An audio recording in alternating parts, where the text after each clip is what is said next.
Bienvenue à toutes et à tous dans la seconde émission de Ainsi soit-il, l'émission qui n'aborde pas du tout la gastronomie sétoise, mais on ne sait jamais, peut-être une prochaine fois ça sera possible. Ainsi soit-il, c'est l'émission qui aborde les identités sous toutes leurs formes, de manière ouverte, intersectionnelle, et qui va tenter en fait vous l'avez peut-être vu sur le premier épisode, d'aborder un petit peu les identités plurielles que l'on peut avoir. Pour ma part, c'est, une histoire,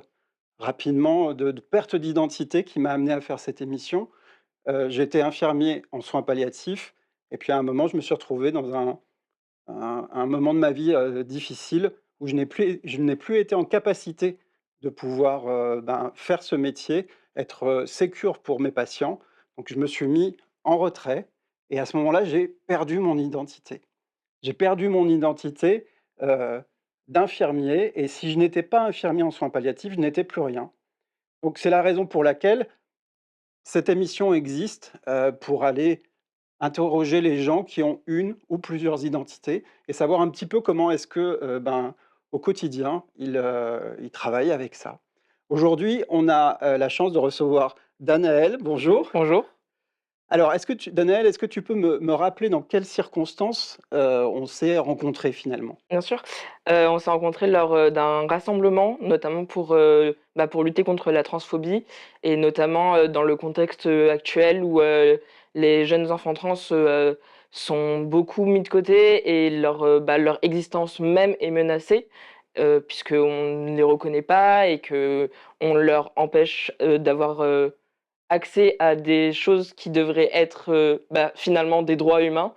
Et du coup, c'était dans ce contexte-là, où j'avais pris la parole et où tu es venu m'aborder, pour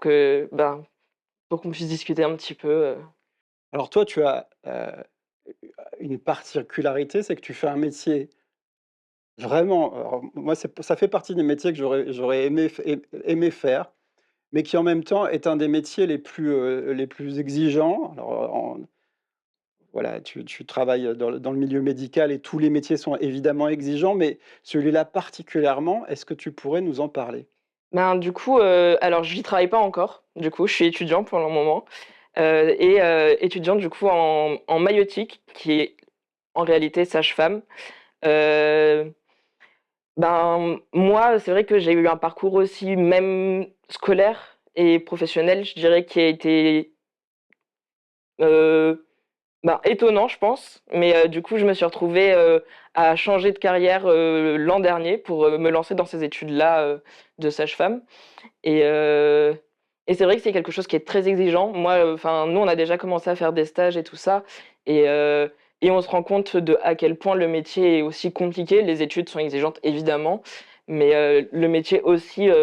est merveilleux, bien sûr, et il apporte énormément, mais il demande aussi beaucoup de rigueur et de passion aussi, l'air de rien. Toi,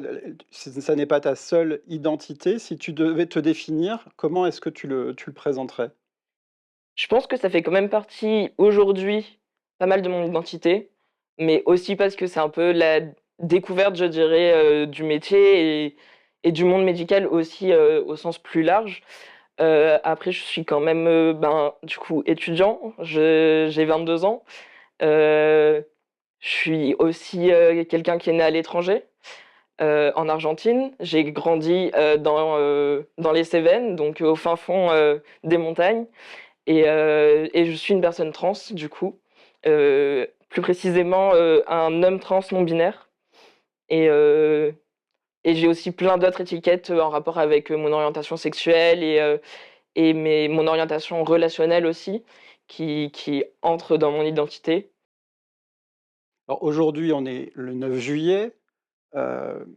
on pourrait presque se dire que c'est une bonne nouvelle ce qui s'est passé, mais moi, ça me laisse un petit goût, d'inachevé et en tout cas, cette, angoisse, cette frayeur, cette panique vraiment que j'ai ressentie ces derniers jours et ces dernières semaines, ne me quitte pas et on se trouve aujourd'hui, politiquement avec, une France presque coupée en 3. et bah, une gauche qui est à construire, une extrême droite qui s'est, largement exprimée sur son, dégoût et sur, ses, objectifs, d'éradication, en fait, de toutes les personnes qu'ils n'aiment pas, quelles que soient leurs identités. Comment toi, est-ce que tu as vécu ce moment-là? Je pense avec beaucoup d'angoisse aussi, pas mal de frayeur quand même, de me dire, ben, en fait, qu'est-ce qu'il advient aussi de ce pays qui est le nôtre? Et comment est-ce qu'on pourrait continuer à vivre dedans, alors que, ben, visiblement, il y a quand même 12 millions de personnes qui ne sont pas pour nos existences?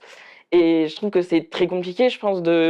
enfin, la réalisation est un coup dur, déjà, concrètement. Et et oui, beaucoup de peur, pour, moi, pour mes proches, pour ma communauté aussi et mes communautés d'ailleurs au sens large. Parce que, ben, enfin, c'est vrai que c'est les droits de pas mal de personnes qui sont quand même, mis en péril. Et et ouais, encore aujourd'hui, je pense qu'il y a de la peur et surtout, je pense que ce qui est effrayant, c'est l'incertitude. Parce que ce qui se passe, actuellement, c'est ben, en fait, on sait pas du tout où se positionner, on sait pas du tout,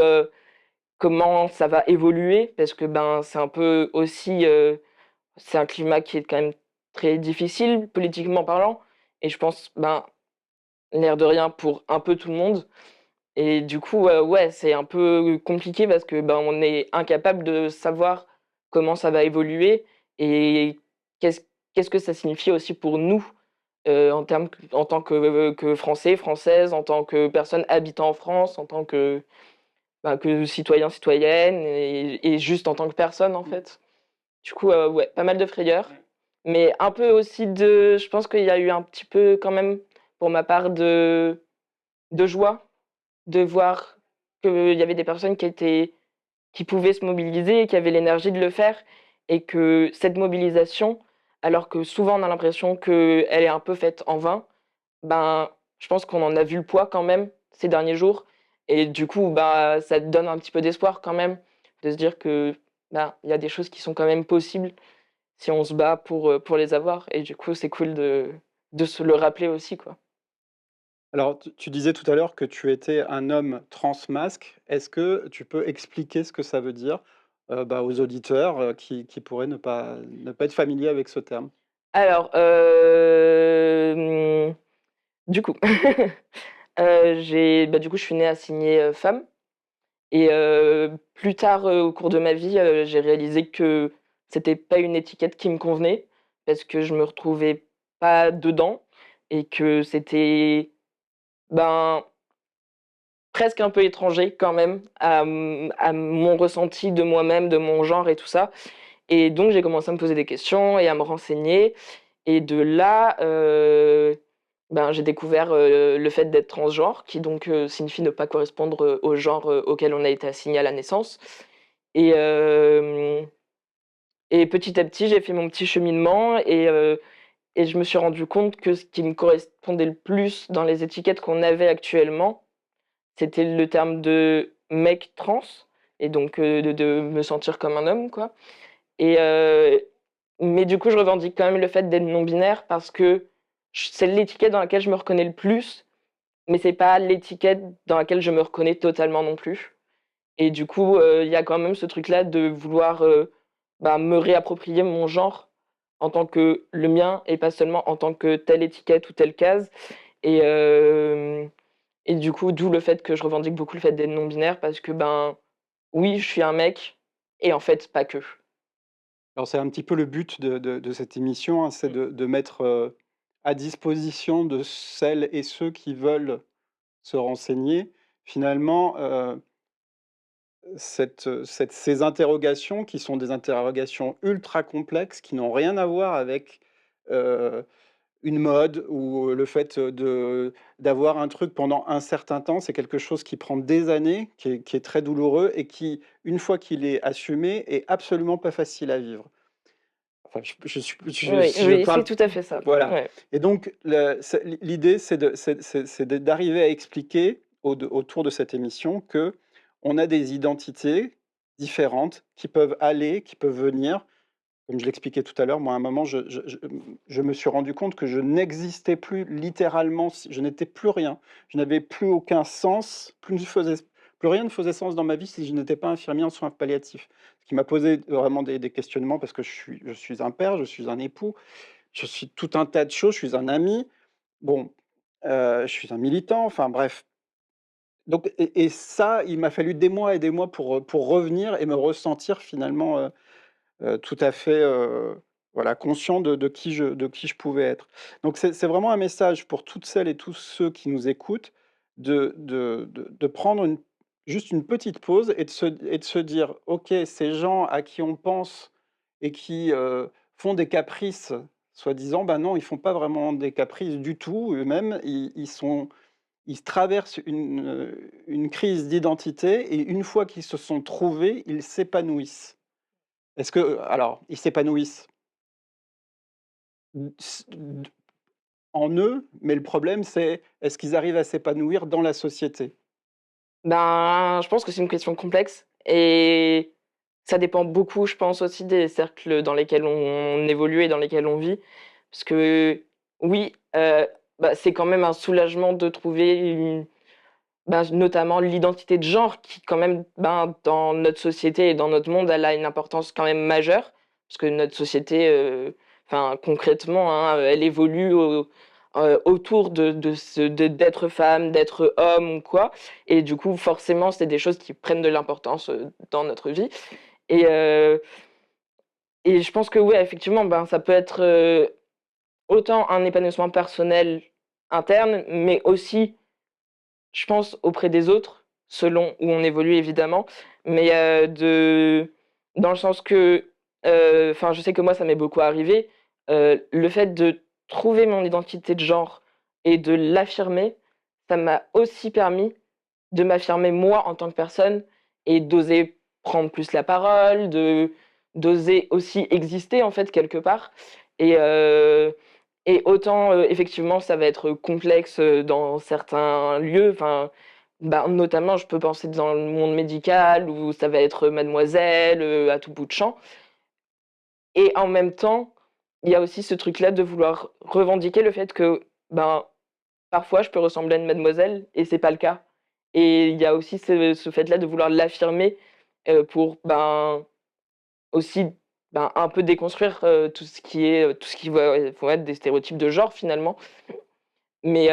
ouais, enfin, évidemment, c'est pas facile tout le temps et c'est pas facile selon avec qui on est, selon face à qui enfin, selon notre, interlocutrice, c'est pas évident, quoi. Mais ben, je pense qu'il y a aussi beaucoup ce truc-là de se protéger. Je sais qu'il y a beaucoup de personnes qui, du coup, selon avec qui elles sont, elles vont corriger ou pas par rapport au mégenrage, donc en fait de les genrer, incorrectement. Et ce qui est aussi un mécanisme, ben, finalement de protection, de défense, voire même parfois de survie quand même. Aujourd'hui, on est obligé de s'adapter au monde pour se protéger, pour correspondre aux attentes et ben, ça peut être extrêmement pesant pour plein de personnes et parce que, ben, finalement, c'est porter un masque, porter un déguisement de quelqu'un qu'on n'est pas et que juste, le monde aimerait voir finalement et c'est pas du tout, qui on est, donc ça peut être très, très lourd. Comme, ben, il y a plein de personnes qui vont le revendiquer et ça aussi, ça peut être très lourd parce que finalement,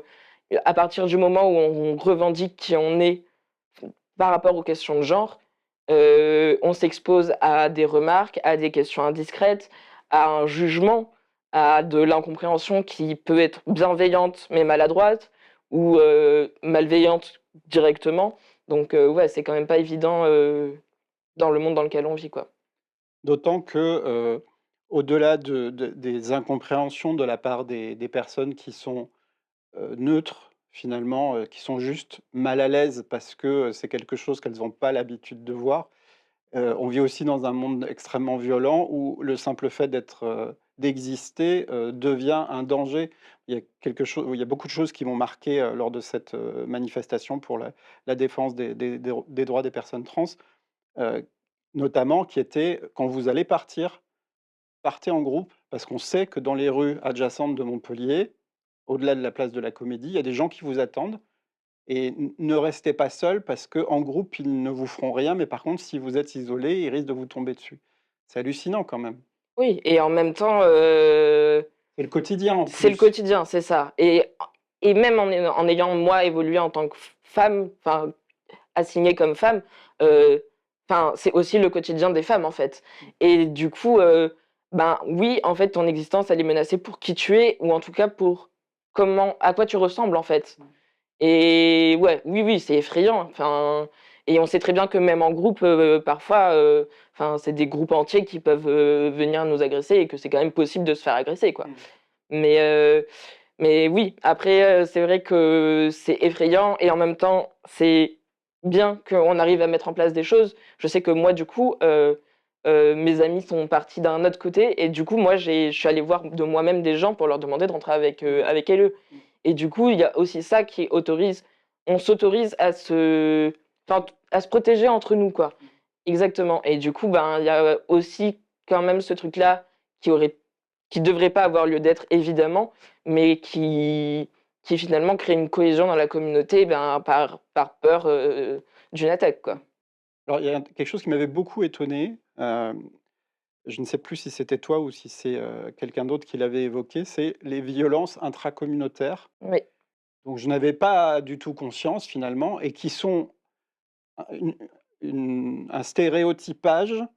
de la personne trans au sein de la communauté qui doit correspondre du coup à un certain nombre de critères et qui fait que, ben, si quelqu'un ne correspond pas tout à fait, elle est un petit peu enfin, violentée, je ne sais pas, mais en tout cas, ostracisée. ben, oui, oui, oui. Bah, c'est surtout le cas pour les femmes trans, en tout cas. Je pense qu'au niveau des mecs trans, enfin, en tout cas des personnes masculines, c'est un peu moins, mis en avant, dans le sens où, on essaye quand même, un maximum de démocratiser le fait de prendre ou pas des hormones, est-ce que,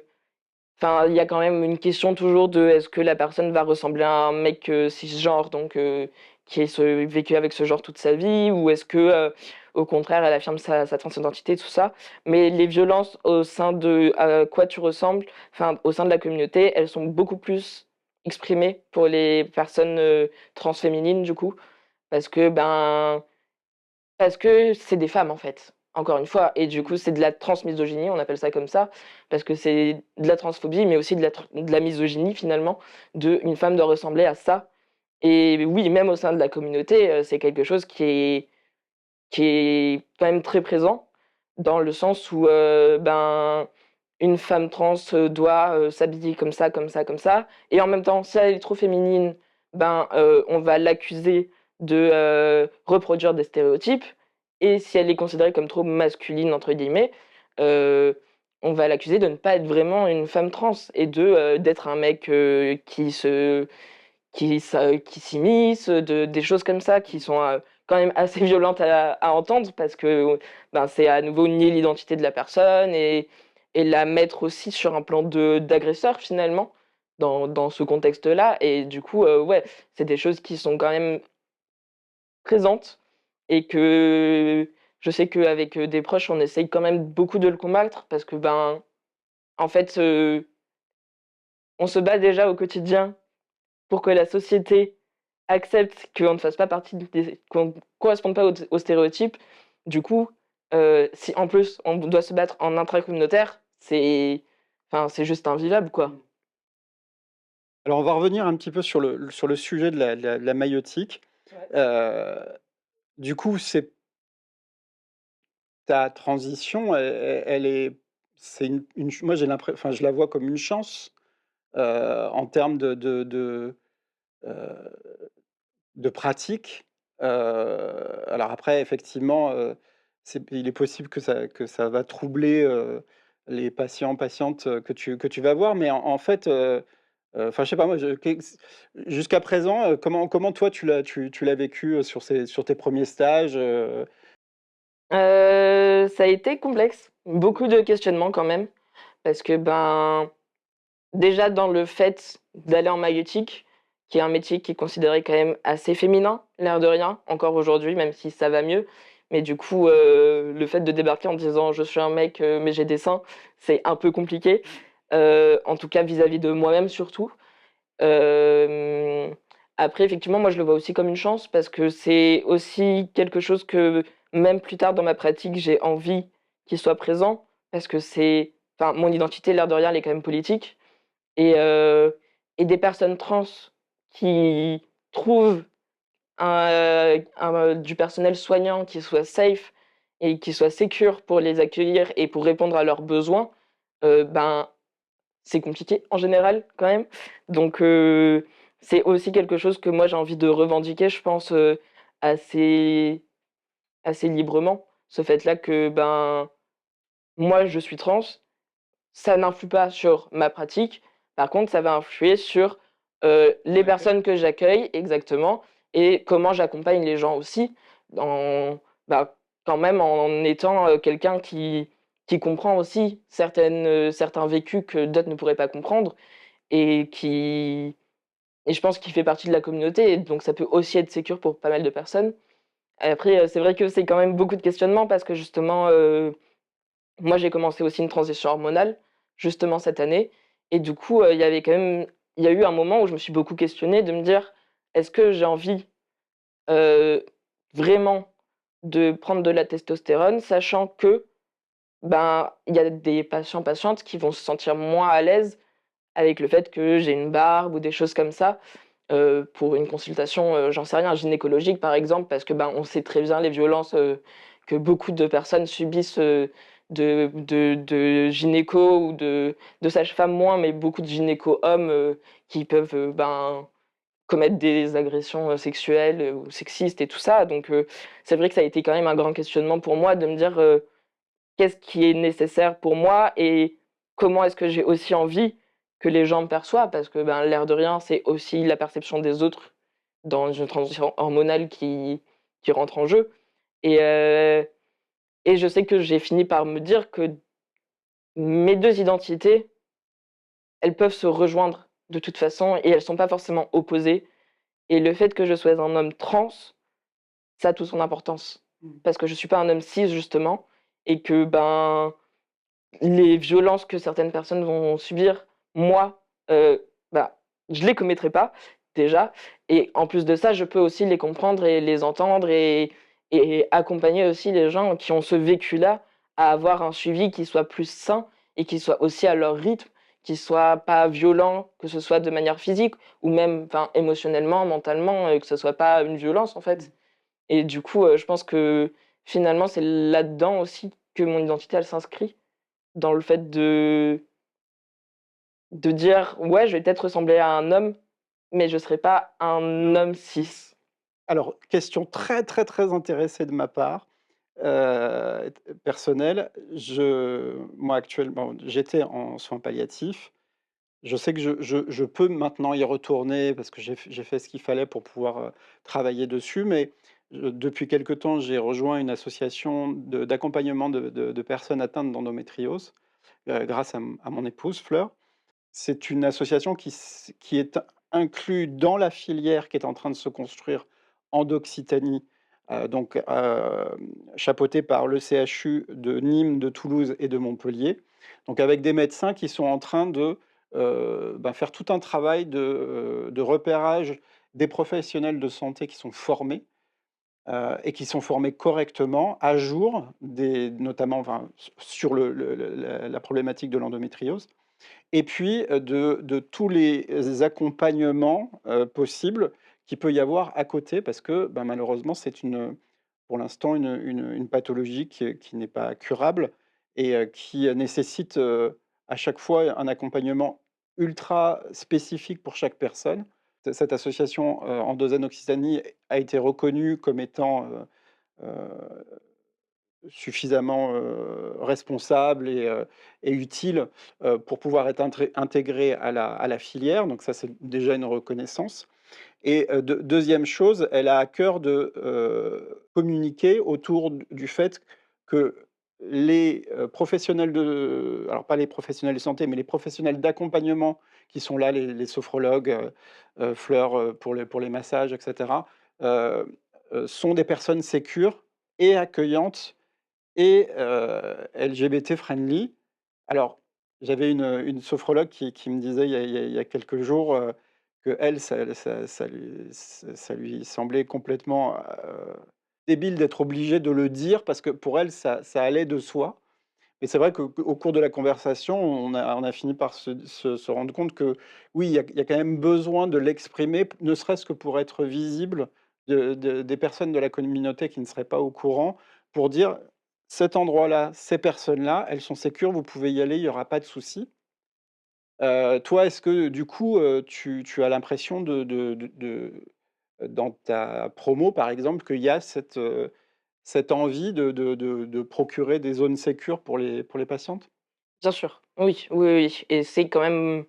aussi des discussions qu'on a aussi, mais même, dans les enseignements, on parle beaucoup, bah, notamment pour les personnes qui ont subi des violences et tout ça, c'est quand même, des choses qui sont évoquées. Heu Et effectivement, je pense que c'est toujours nécessaire de l'indiquer quand même, parce que même au sein des sages-femmes que, ben, personnellement, j'ai vu ou professionnellement ou quoi que ce soit, on sait que c'est pas le cas pour tout le monde et du coup, je pense que ça devrait aller de soi, mais ça va pas de soi parce que, ben, tout le monde n'a pas appris de la même façon finalement et n'est pas aussi, même personnellement au même point sur tous les sujets, ce qui est en soi normal. Mais, heu, mais oui, il y a quand même cette volonté d'accompagner, de manière, sécure et bienveillante, les patientes et les patients et même enfin même les familles finalement. Donc, oui et c'est là aussi qu'on voit qu'il y a quelque chose qui va vers le mieux et qui évolue de manière positive. Parce que, ben, c'est des choses qui sont aussi affirmées et qui sont revendiquées aussi quand même quelque part parce que, bah, ça fait partie, l'air de rien, d'une lutte aussi de revendiquer donc ouais, c'est des choses qui sont présentes, ouais. Alors, notamment dans la discussion, plusieurs, membres d'Endozen, me disaient: «Mais en fait, tu vois, ça je trou il faut effectivement qu'on communique là-dessus, sur le fait qu'on est accueillant et sécure, mais en fait, finalement, comme on a eu la plupart n'ont jamais été, mis en contact avec des personnes, heu, trans, qui aient eu besoin d'elles, en fait». Heu, Elle se disait: «Mais finalement, ce serait assez chouette si on avait quelqu'un qui nous donnait un petit peu quelques codes pour accueillir les gens, le mieux possible». Donc est-ce que ça t'intéresserait du coup de rencontrer les membres d'Endozen, peut-être, au cours d'un atelier, ou juste peut-être juste d'une discussion comme ça avec plusieurs personnes, pour, bah, faire un petit peu le relais finalement, comment est-ce qu'on accueille, les personnes de la manière la plus, respectueuse possible de toutes leurs, différences et spécificités? Ouais, carrément. Bah, je pense justement que c'est giga important parce que se penser safe et le dire et tout ça, c'est pas la même chose que l'être réellement Non, voilà. et pour l'être réellement, effectivement, il faut être mis en contact avec des personnes qui sont directement touchées par les questions qu'on peut aborder ou pas et ouais, je pense que c'est giga important, de la même manière que, ben, par exemple, si moi je viens, ma parole n'est pas celle de toutes les personnes trans On est d'accord. et que c'est aussi quelque chose que même pour LE, c'est important aussi de le savoir parce que, ben, la façon dont moi je vais définir, par exemple un certain terme, ben, par une autre personne, peut-être qui sera pas du tout défini de la même manière. Moi, il y a des choses qui vont pas me déranger et qui vont au contraire déranger d'autres personnes et donc il y a quand même quelque chose qui effectivement est giga important dans la parole, d'une personne trans et il y a aussi ce savoir écouter ce que le patient ou la patiente dit de son propre vécu aussi et s'adapter un petit peu à tout ça et aussi, bah, construire finalement, son espace sécure avec, tout plein de personnes et tout plein de témoignages et voilà. Mais oui, oui, carrément, enfin, c'est pour moi, giga important, giga intéressant et faire cette démarche-là, de le demander, je pense que c'est aussi, enfin, c'est aussi un gage de vouloir vraiment être safe Mmh. et Et pas juste de vouloir le et pas juste et de pen penser ou alors pire, penser l'être, bien sûr et du coup, enfin, pour moi, c'est aussi enfin, ça fait partie d'une remise en question qui est giga importante et notamment dans les corps de métier, dans lesquels on peut exercer ou même, dans les accompagnements qu'on peut avoir, oui, c'est une remise en question qui est nécessaire et qui est bienvenue aussi, donc cool. carrément. Bah, super, donc bah, on va essayer d'organiser ça avec les membres d'Endozen. Soit, sous la forme d'une table ronde ici,